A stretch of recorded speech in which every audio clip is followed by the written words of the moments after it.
Hello, everyone, and thank you for joining us today for our Robert F. Kennedy Human Rights Book Club. I'm Michael Schreiber, the Chief Operating Officer here at RFK Human Rights, and we're thrilled to have this conversation today.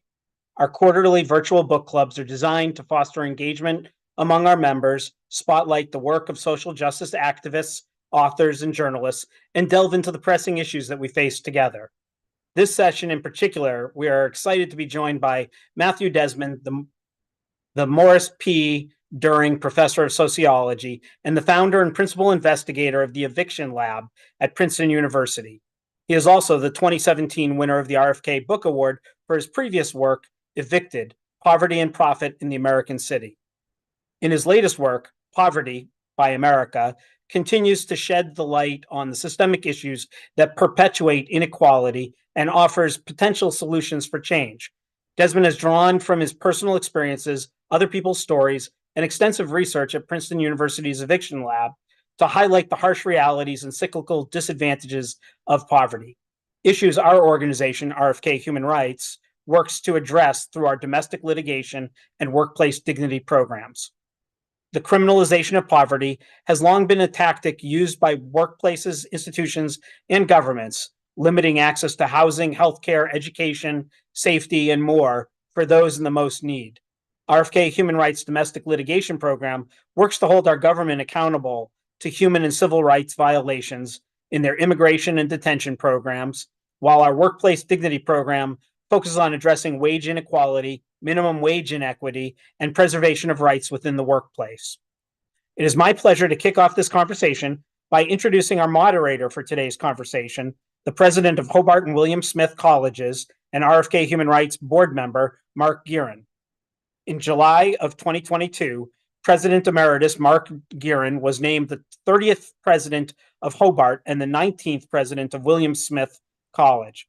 Gearan previously was the president of Hobart and William Smith from 1999 to 2017. During his first presidency, Mark made substantial commitments to diversity and inclusion, propelled the college's environmental efforts, and grew programming in career services, civic engagement, leadership, student services, and study abroad. His illustrious career includes serving as the director of the Institute of Politics at the Harvard Kennedy School, White House Communications Director, White House Deputy Chief of Staff, and the 14th Director of the Peace Corps, just to name a few. With that, it's my pleasure to hand over the proceedings to Mark. Well, thank you very much, Michael. Thank you for your leadership. It's certainly an honor to work with you at RFK Human Rights, the important work so well led by Kerry Kennedy, and it's a privilege to be a part of this conversation. And I thank you most sincerely for inviting me to moderate this conversation. We have already interesting questions from audience members who've indicated that to us, which I think speaks to the importance of this very, very fine book by Matthew Desmond, who is my privilege to introduce him to you, well known to so many of us for his prior Pulitzer Prize, RFK Book Prize winning book on the full title was Evicted: Poverty and Profit in the American City. It, I think, got considerable well-deserved acclaim. And now his latest book, an important one, Poverty by America, is really the subject of this conversation that we have with your questions and conversations. Matthew Desmond is the Morris P. During Professor of Sociology at Princeton University. He has brought his scholarship and his approach to these important issues of our day in very interesting ways. He's the principal investigator of the Eviction Lab, which has done extraordinary work tracking important indicators in our country in terms of evictions and housing issues. That is certainly threaded through his work and certainly threaded through the great opportunity we have today to speak with him. So let me bring Professor Desmond into this conversation so that we can engage in these conversations. And let me begin first, Matthew, by welcoming you and thanking you for your book, both books, for the contributions you've made to our civic life and through thinking through some of these issues. I've been struck in reading your book, Poverty by America, how you've narrated kind of a personal narrative, your reflection, your consistent life's work, the individuals that you mention along the way, you feel like you've known them in substantive ways and personal ways beyond clear, just statistical scholarship, as important as that is. Clear, your heart and head is very much engaged in all of your life's work, and particularly this book, Poverty by America. So perhaps just to get us started, if I may, could you reflect on that, how you come to this work? You've had a distinguished career in the Academy, MacArthur Foundation Award winner. You're clearly actively engaged in these important issues, but as a personal narrative, you've wrote about this a little bit in that I saw coming up from Winslow, I guess it is, Arizona, but how that narrative has shaped this book in your work. Yeah, thanks, Mark. It's an honor to be in conversation with you today. Thank you for your incredible work throughout the years in so many different ways. It's an honor to be here, hosted by the RFK Foundation. I have my RFK Award right here, and it's the physically biggest award I have, so it has a special place in my office. Um, so it's good to be here with you. I think, I got started in this road through my childhood. My dad was a preacher, and we money was always really tight for us, and we experienced some of the indignities and the pressures of poverty, like getting our gas shut off. Family declared bankruptcy. The bank took our home in a foreclosure when I was in college, and I think that started me down this path of just asking myself, why is this how you handle a family when they fall on hard times?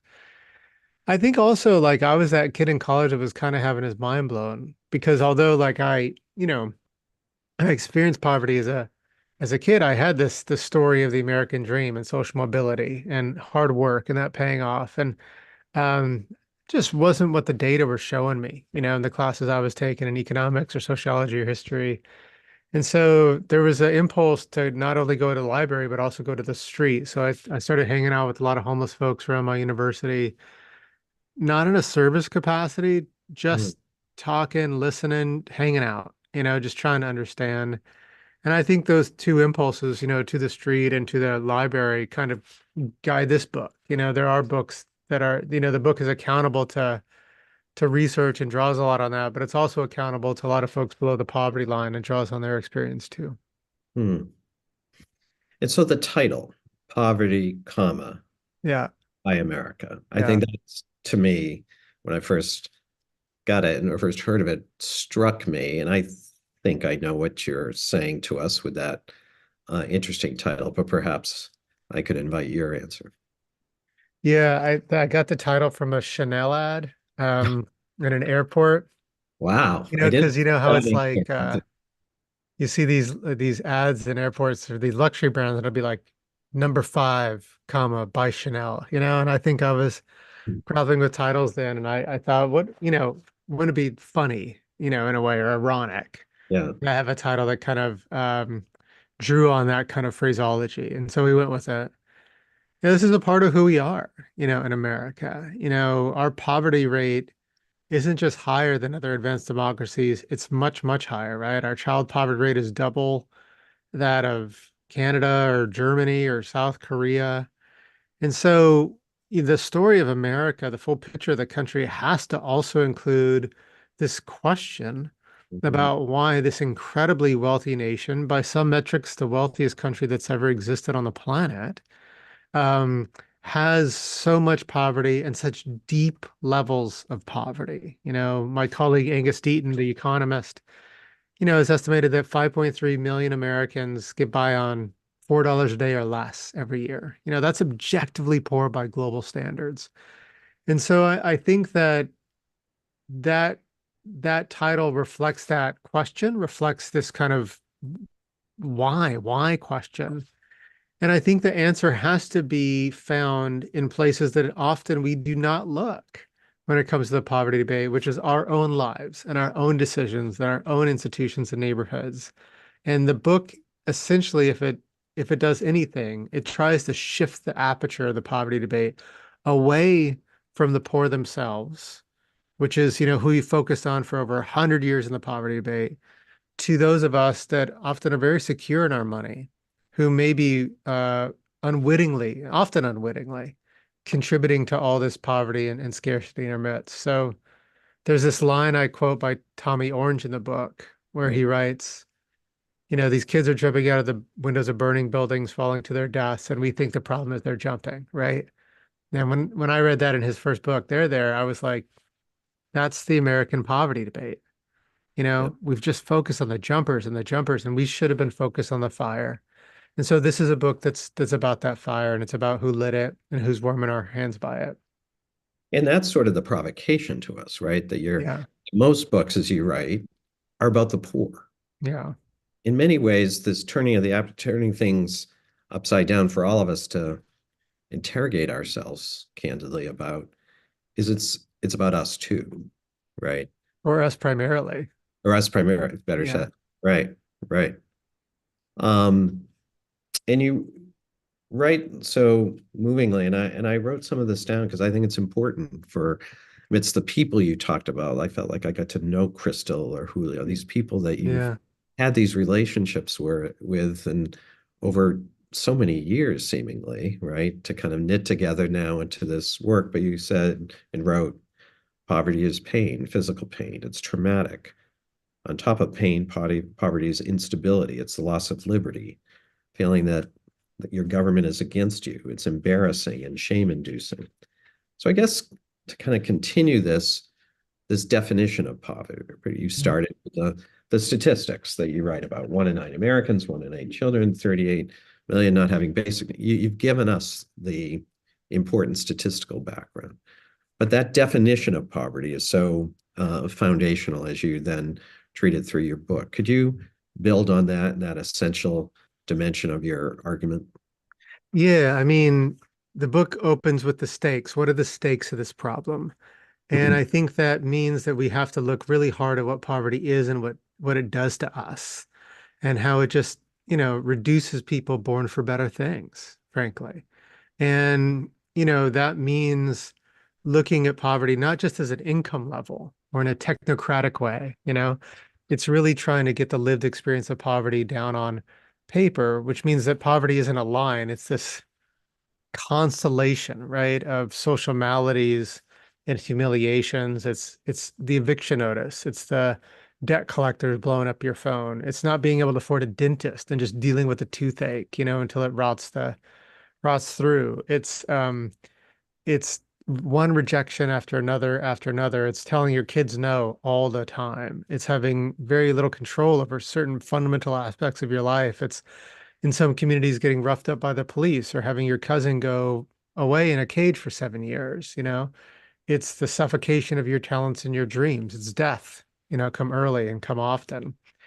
And so I think that looking at poverty like that, realizing that the income is just, to quote the poet Layla Long Soldier, just the oil on the surface of the water, right? There's so much more underneath that. I think it does a few things for the argument. One, it just elevates the stakes. What we're talking about is really life itself, and denying people life to the fullest in this country that can offer that.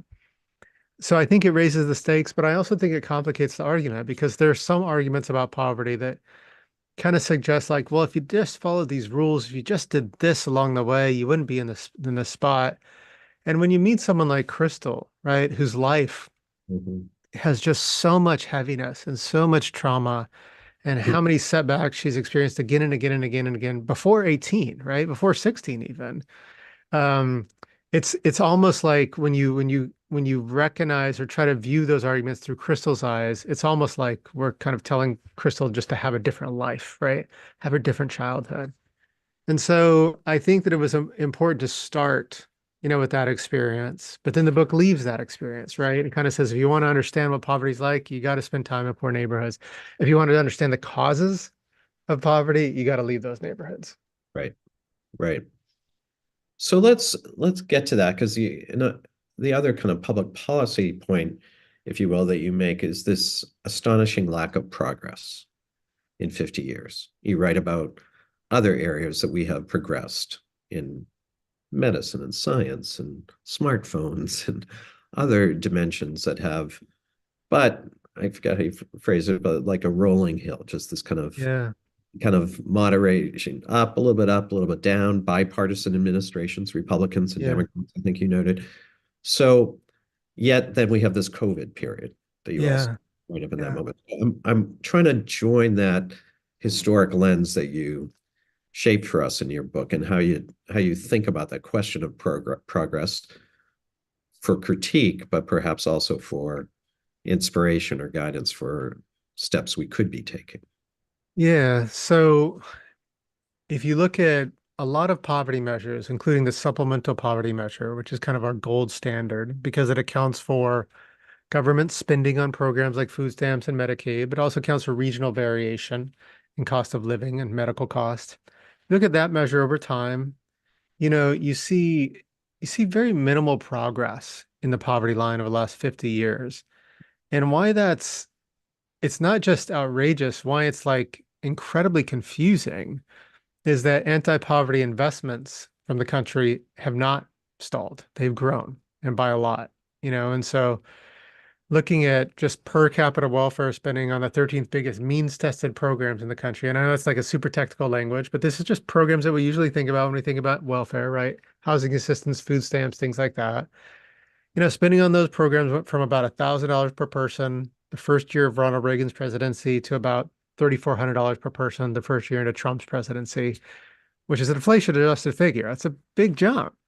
Yep. And so when people learn that, when they say, okay, we've had increased spending, but stagnant progress in poverty, a lot of folks get really nervous because they think that the implication is, oh, these government programs aren't working. Right. But I think that's a pretty, that's not true. There's all this evidence that these programs are lifesavers to families, preventing, homelessness and hunger and death, premature death for millions of Americans. And we have a ton of evidence for that, including COVID, right? You get the third rescue package from Biden, the American Rescue Plan. It comes out about a year after the pandemic. And, it's the biggest thing the country's done for poor folks since the War on Poverty in 1964, right? And it does things like take a child tax credit and make it basically a universal child allowance, right? So very poor folks got it, middle-class folks got it, working-class families received this extended child tax credit. That was a huge policy when it comes to driving down poverty. It was the policy that did the most to enact this enormous reduction in child poverty, reduce child poverty by about half in 6 months.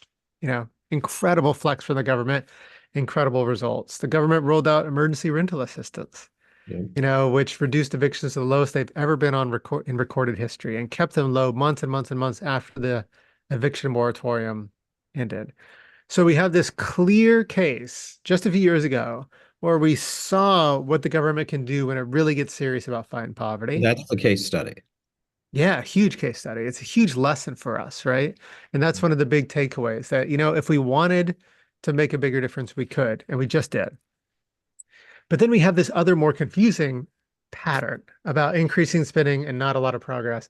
So what's going on? And I think the answer is, we've moved from a place where we used to think like to fight poverty, we're going to kind of intervene in markets. That's like the New Deal, right? So the New Deal hits and it's a depression and there's a war, and FDR and his cabinet's like, macro problems, we need macro solutions. So we're going to empower workers.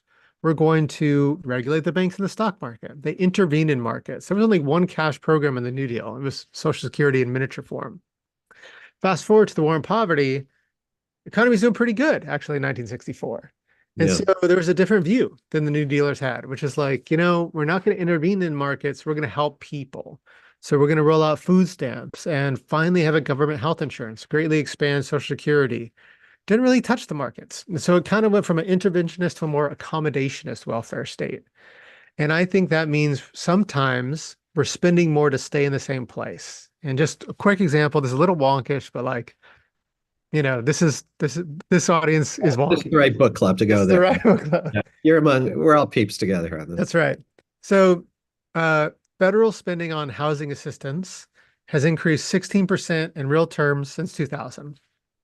So we're spending 16% more on housing assistance to needy families. And you might think, oh, Matt, that means 16% more families are receiving this assistance. Nope.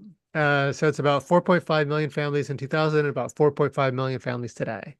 Mm. So we're spending more to serve the same amount of families. Why? Well, it's one of the biggest things we do to address their housing needs is provide vouchers, which interact with the private market, whose rents have gone up about 16% in real terms since 2000. So we're kind of, we've designed kind of our welfare policies to be like kind of public financiers of private goods. And when that happens without kind of a market check, we might just kind of be filling a bucket with a hole in the bottom. So I think the implication for me of this puzzle, and I know this is long-winded, but it's like, It's to me, this excellent. is kind of like a really essential Or yeah, thing we got to address, is it means like to really get serious about ending poverty, we don't just need deeper investments. We do need those, but we don't just need those. We need different ones too. We need policies that don't accommodate poverty anymore, that really disrupt it. right. No, I love that answer in its depth because your ultimate charge to us is to be poverty abolitionists right here. Right. So it just what I wanted to kind of knit together in the way you did so well is just this kind of frustrating 50-year history with this very recent example of COVID. Right. That's good. And how you think about, because that's what came across to me in your book, that it was like, wait a minute, it's one of the worst economic crises in the first century. Yeah. Had this, the indicators that you went through here just show it. Yet you also wrote that then the narrative changed, that people weren't going back to work because there was, that somehow the narrative changed on this. Could you reflect on that, what that means, and how we should be thinking about that? Yeah. So for me, one of the big frustrations with the COVID rescue package is, these things didn't have to be temporary. Yeah. And you could say, well, COVID, that was a unique time, but like so was World War II. And we got like the GI Bill that fundamentally changed the country. So was the Great Depression. We got the New Deal that fundamentally changed the country. So the country, when it has kind of faced these emergencies or unusual circumstances, it often has policy responses that are not temporary, that put it on a different course. And we could have seen that in COVID too. We could have had the extended child tax credit keep on going. We could have had rental assistance keep on going. And we got pretty close. We got pretty close. We were one vote away from a lot of those programs being permanent. But what's our story? Like, what's our story about why we, which is a word I use a lot in the book, why we allowed these policies to just disappear? And I think we can always point to that one senator from West Virginia or this party or that party or any kind of other excuse. But I think the truth is a lot of us were very quiet. Interesting. We did not celebrate those gains. We were very critical when some of the programs had a hard time. Everyone was writing about that and tweeting about that and talking about that. But man, when these programs started really making a difference, we were just quiet. And I think that that's something that should give us, I think that should trouble us deeply, actually. And it, I think in our silence, 5 million more kids were cast back into poverty the following year. I met with Democratic senators a few months ago, and this is a little too simplistic, but a lot of them were just kind of saying things like, we did this huge big thing and we didn't get any political capital for it. Like they didn't say that crassly, but that was a message that I got.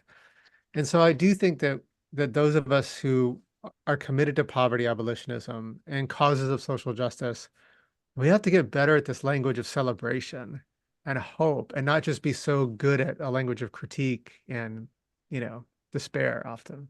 Right.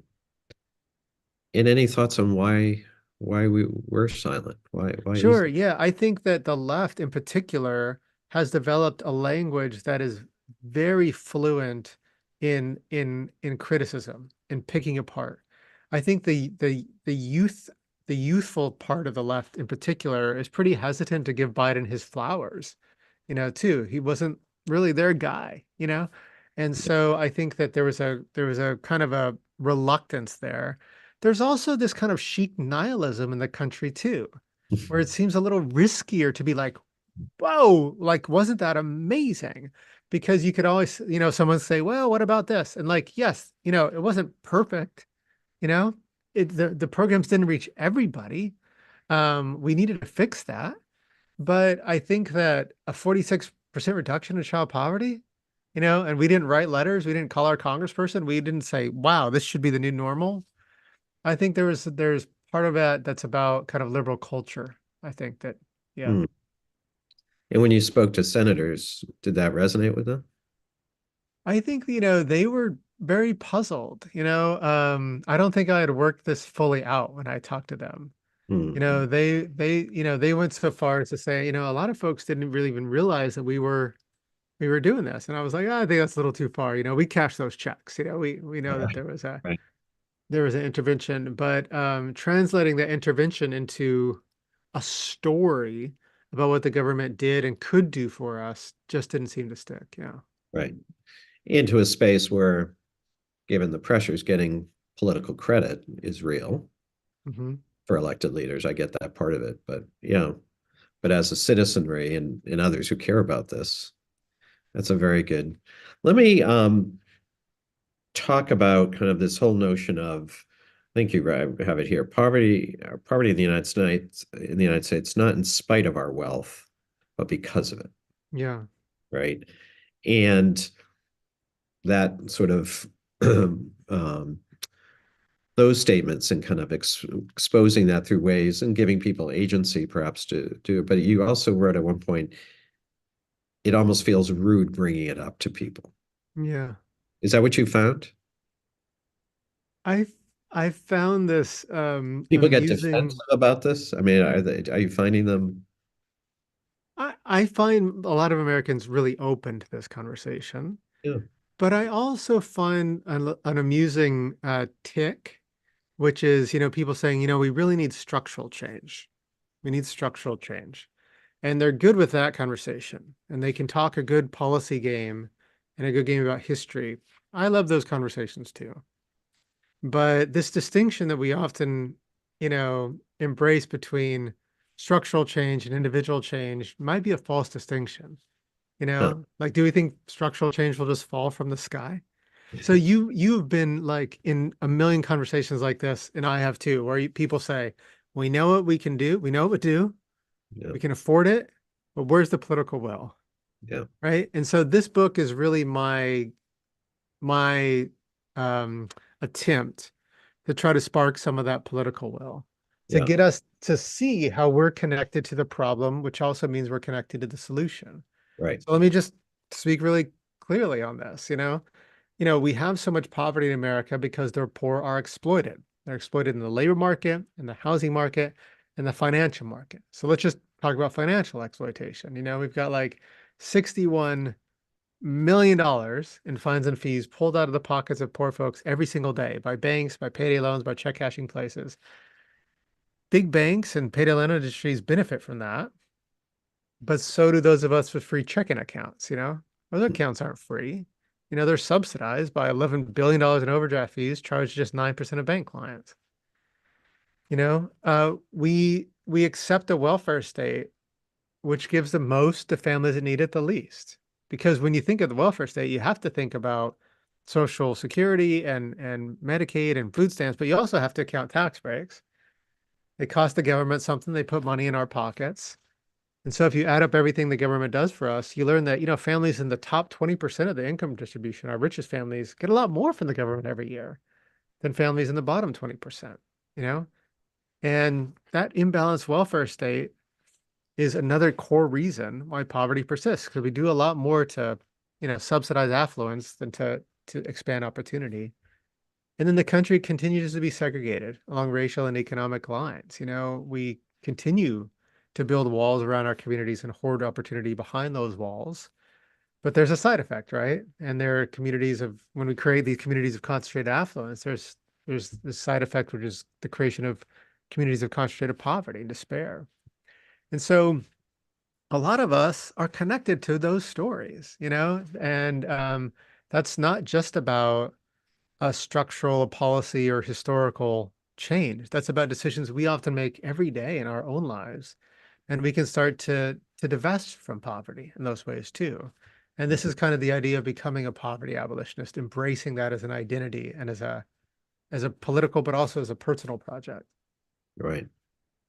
So to that end, you cite this $177 billion. Yeah. So build that out for our friends here listening to this and how that's a starting point, I guess, is how you referenced it, or how I read it, kind of for what you're talking about, to abolish poverty. The book makes a case for abolishing poverty. It's not shy about that. I think that, I don't know why we have to settle for more boring small goals, like the Johnson administration, when they launched the war on poverty, they set a deadline. Yeah. They were like, we're going to wipe this out by 1976. It's like this wonderful historical footnote, that we used to have these ambitions to end scarcity in America, like at the highest levels of government with a true deadline. And so, the question of abolishing poverty raises a question of like, okay, just how much would that cost? Let's just put that on the table.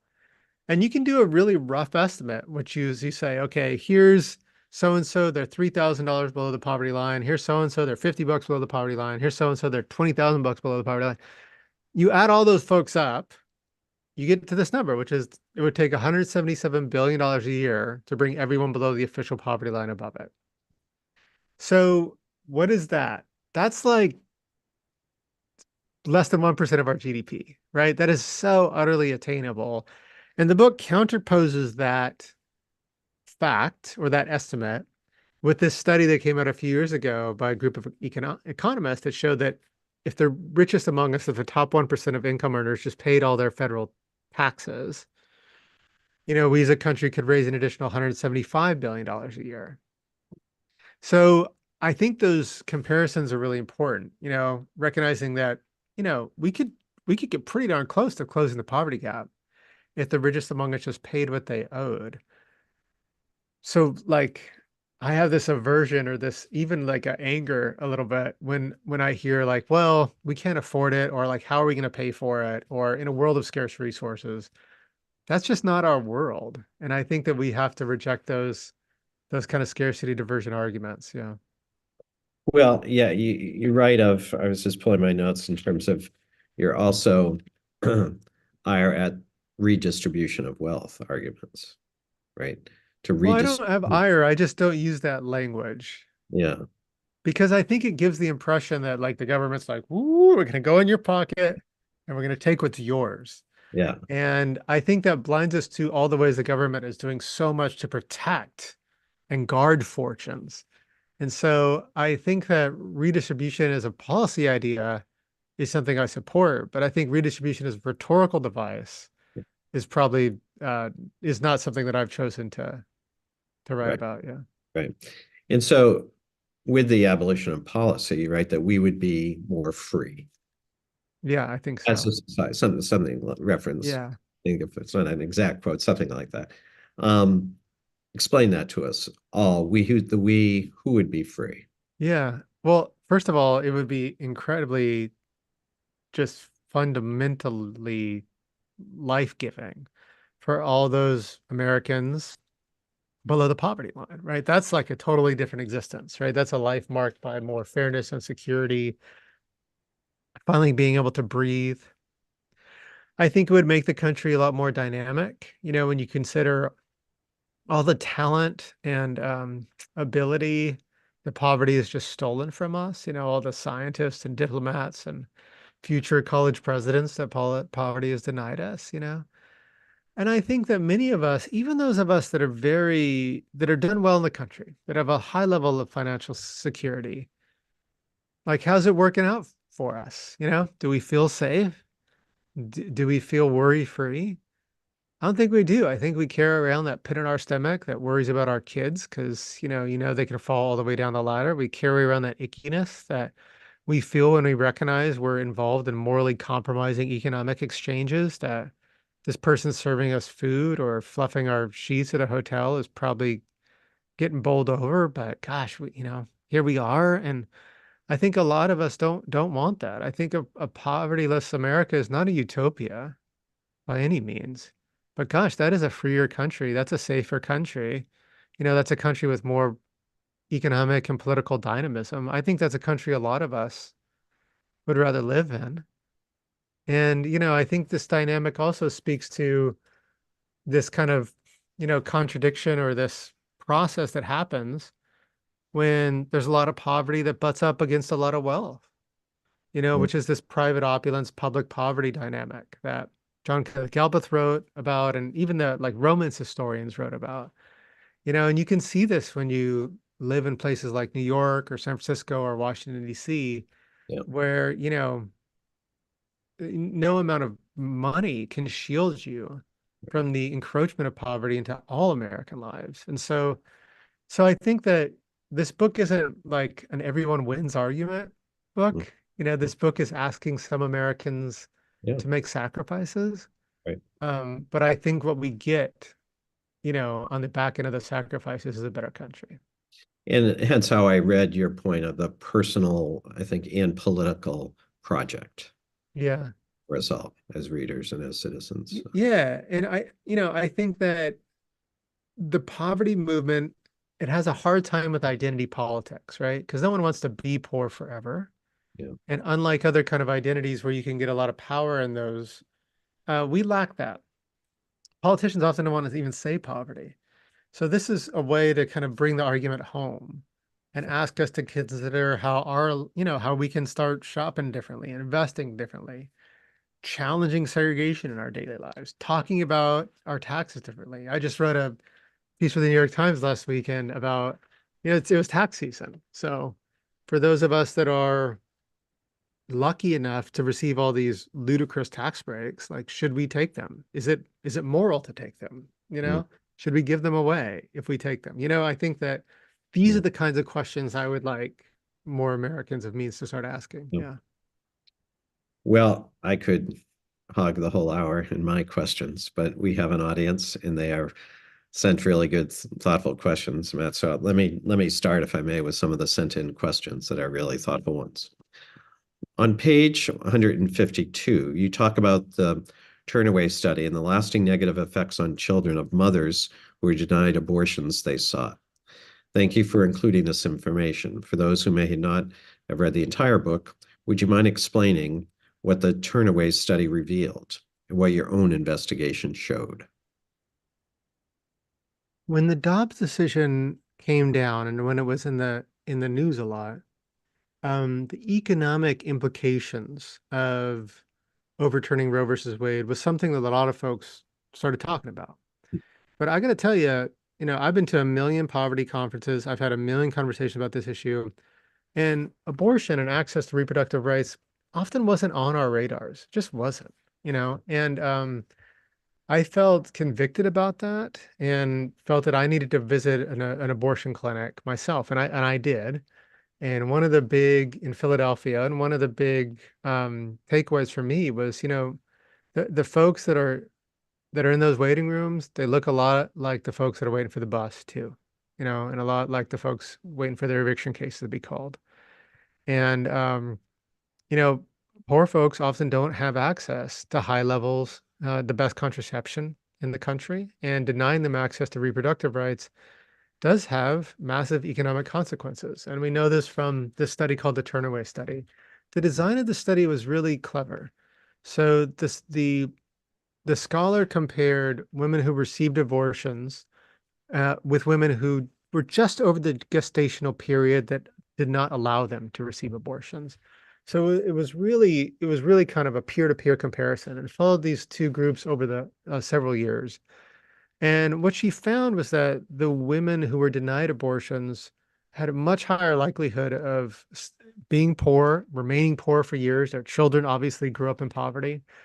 And for women who received abortions but had children later, when it was more suitable for their lives, those children have a much higher chance of not growing up in poverty. They did a lot better. And so, the abortion debate is fraught, right? And but the economic story of the abortion debate is very clear. Limiting reproductive freedom will result in higher levels of poverty. I think that, there's another feature, a program that's featured in the book. It's called Delaware Can, which is it's a very simple intervention to explain and a hard one to implement. But basically, like every woman in Delaware, when they touched the health sector, went in for a fever, went in for a physical, they got a question, which is like, do you want to get pregnant this year? And if they said no, they were offered a suite of reproductive um, uh, choices, including high levels, the best contraceptive on the market, and to nothing. And that intervention, providing women, no matter their incomes, with access to the best contraception, reduced unwanted pregnancies in that state by about 21% in Medicaid hospitals, so hospitals servicing low-income women. So I think that's important for us to recognize too, that that access to that top shelf contraceptive is really important. Yep. Excellent. Second question here. You write a lot about catching tax dodgers, both individuals and corporations, such as those that have registered in Ireland, as a means to considerably increase revenue to the federal government. On page 126, you write, quote, Congress should write the IRS a blank check to go after tax checks and pass legislation mandating the corporation pay a minimum tax on their profits, no matter what country they're registered in, quote. Can you talk about these proposals in light of our current political climate? The corporate aspect seems especially complex. How likely is it that Congress would do either of these things, and what can be done to increase that odds that Congress or any other branch of government would take action? I think it would be more likely that Congress took action if we took action. Mm-hmm. And so when you think about like the Inflation Reduction Act, right, you think of this fairly substantial action from Congress to address climate change. Why did we get that? So there were social movements that put massive pressure, upward pressure on our legislatures, but there were a lot of us, right, us individually, that made decisions like, we're going to drive an electric car, we're going to take fewer flights, we're going to eat a bit less meat. We made decisions in our life that built a political will that translated into public policy. We could do that with tax breaks too. And so those of us that receive tax breaks, that are a lot of us who have reached a certain level of financial stability, have access to tax breaks that are very, very hard, maybe impossibly hard to justify morally or practically. Mm-hmm. So I receive the mortgage interest deduction now, right? I'm eligible for the mortgage interest deduction. The mortgage interest deduction is a regressive tax benefit. On theory, any homeowner with a mortgage can claim it. In practice, it's just a handout to the wealthy, And so what do we do about that? Should we just everyone else is doing it come April. So what my family does is we donate our mortgage interest deduction to our local affordable housing developer. And we communicate that to our representatives saying, I don't want this. I think this is stupid. It's ridiculous. I don't want this. I've met other folks that refuse to take certain tax breaks, Now imagine if thousands of us did that, or even, tens of thousands, 100,000 of us did that. That would put upward pressure on Congress saying look, why do we even have this tax break when no one's taking it, or they're just giving it away, why let's do that ourselves. And so I think that questions about the feasibility of congressional action are invitations for us. And, it really does come down to taxes. What makes the difference between the American state and other states that have a lot less poverty is taxes.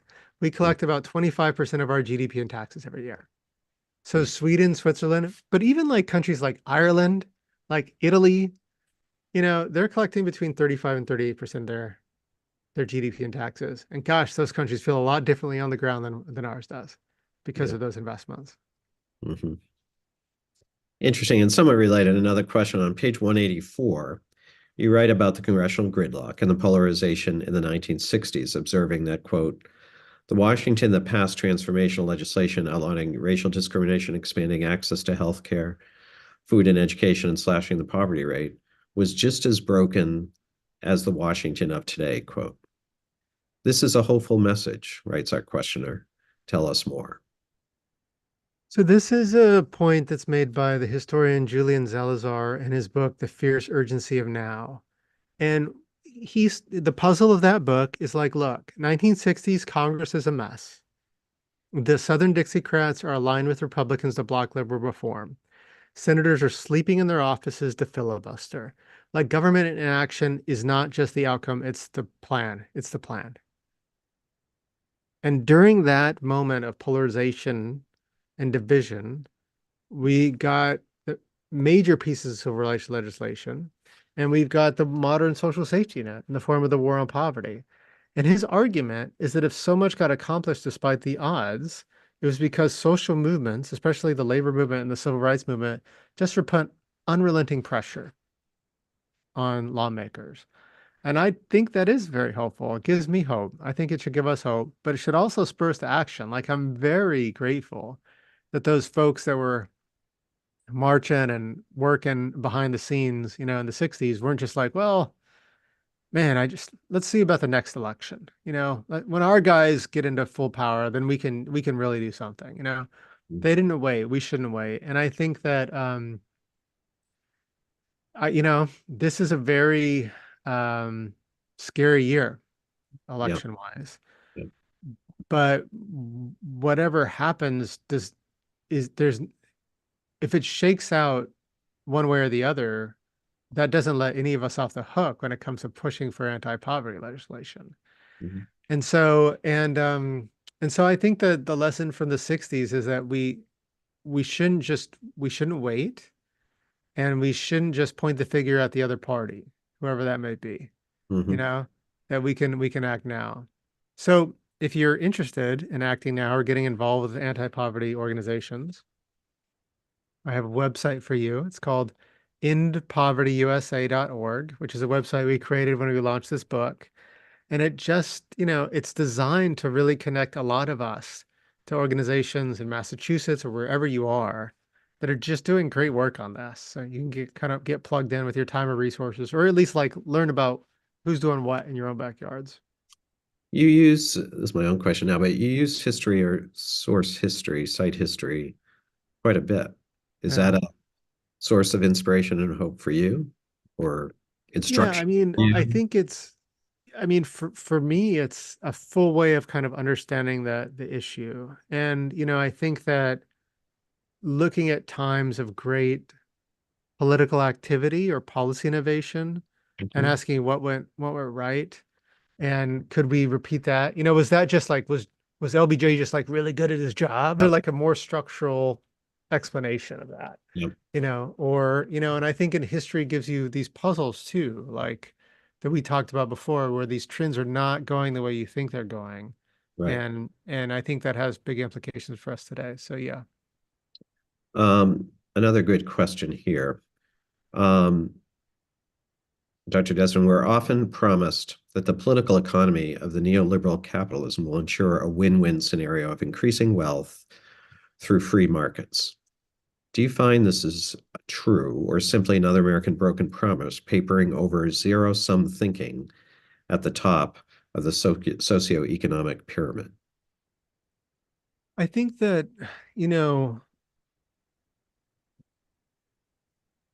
I think that the capitalism that we have in America is a unique kind of capitalism, particularly low road form of capitalism. It's a capitalism that's almost entirely destroyed unions and working power. It's a capitalism that is very tolerant of monopolies or monopolistic power. It's a capitalism of really unbridled inequality. And I don't think it's the capitalism we deserve. And so I think that there are ways of thinking about a capitalism that has a lot less poverty and is a capitalism that is more democratically administered than the capitalism we've inherited. So for me, the debate isn't between, free markets and whatever is here. The debate is between, okay, we have markets. To quote Kim Stanley Robinson, the science fiction writer, it's easier to imagine the end of the world than the end of capitalism. Mm. So how can we kind of have a capitalism that's really producing shared prosperity instead of a capitalism that does really seem to be captured by the top 1%? And so that's kind of how I think about it anyways. Mhm. What's interesting about this book tour versus my last book tour with Evicted was this book tour, every single thing I do, someone will ask a capitalism question. Oh, It's usually a young person or someone younger than me anyway. But not always. And it's different. No one was doing that much, just 10 years ago. So I mm. do think that there's a growing section of the American public that is really questioning the foundations of capitalism, which I think is a political opportunity. Yep. I think we have time for one more question here, and it gets to your point about the year ahead tangentially. What are your thoughts on the potential ramifications of the current Supreme Court case about bans on homeless encampments? How does it relate to the broader theme of criminalizing poverty? So I worked on it was part of an amicus brief that senators and congressional members signed on behalf of the homeless plaintiffs that brought suit in front of the Supreme Court. I think that it's looking increasingly likely that the Supreme Court will overturn statute, which would allow for towns and villages and cities, whole cities, to essentially criminalizing like existing in a public place for the poorest among us. And it's another classic example of when the going gets hard, the country gets punitive. Mm. And, um, this is not the answer. And what's sad is like over the last 15 years, we've had some real success stories with homelessness, especially veteran homelessness, where you have this clear case of, hey, you want to get serious about homelessness, and this is how you do it. Houston rehoused 3,400 homeless people in the span of a decade because all these agencies worked together and really took advantage of this kind of continuum of care idea where this is a multifaceted problem. Let's have a multifaceted solution. We have a cleared roadmap. We have cities that have done this really well. And now we have kind of a decision that if it comes down in June in the way everyone thinks it's going to break, is a decision that's going to literally render the least powerful people in the country, the most powerless people in the country, even less powerful, more exposed. So I think it's going to be it's a big deal. It's not minor. It's huge, and I think it's going to make the homeless crisis even worse and more painful, unfortunately. Well, sadly, we are near the end here, Professor. What did we miss? What didn't we cover from this? You'd want our friends on with this book club to think about. I just like to think about what you can do. Hmm. What you like, not like what Congress should do or what your mayor should do, but what you could do. Hmm. Because I think if more of us think about that question, that's how we create political will. And so you can flex your influence wherever you are. If you're a professor like me, you can ask, like, what are we paying our landscapers? Are we taking care of our adjunct faculty? You could shop differently. You can invest differently. We used to talk about sin stocks. We didn't want our money to be paying for weapon companies, for example. Do we make the same decision when it comes to like supporting exploitative businesses? Can we make sure our money's supporting companies that are doing right by their workers? We can think about taxes. Think really hard about taxes. Start talking about those differently, maybe rejecting them, being part of a movement that, writes our Congress folks and say, take these away. And we can try to tear down the walls around our community. We can show up to those zoning board meetings that often just feature the voices of segregationists and stand from our seats and be like, look, I'm not going to refuse those kids opportunities my kids got by living here. Let's build this thing. So I think like no matter who we are or kind of how we're wired, there's a lot of ways we can start taking these steps in very personal and political ways to fight poverty. Well, that's a wonderful close, and certainly your book has given us all that and more, to think of this personal and political project that we could all have. However, that is, as you say, kind of an individualized conclusion as to the ways we can make that difference. But with our gratitude here, I leave our listeners with your own words, because they were noteworthy to me when you wrote, "Poverty is the dream killer, the capability destroyer, the great waster of human potential. It is misery and a national disgrace, and one that belies any claim to our greatness. The citizens of the richest nation in the world, can and should finally put an end to it. We don't need to outsmart this problem. We need to out-hate it." Wonderful words. With our gratitude for your joining us this book club, with our admiration for your scholarship and life's work, I'll kick it back to Michael Schreiber. And thanks to everyone for joining this club, and most especially to Professor Desmond. Thank you, Mark. Thanks for taking the time. Appreciate it.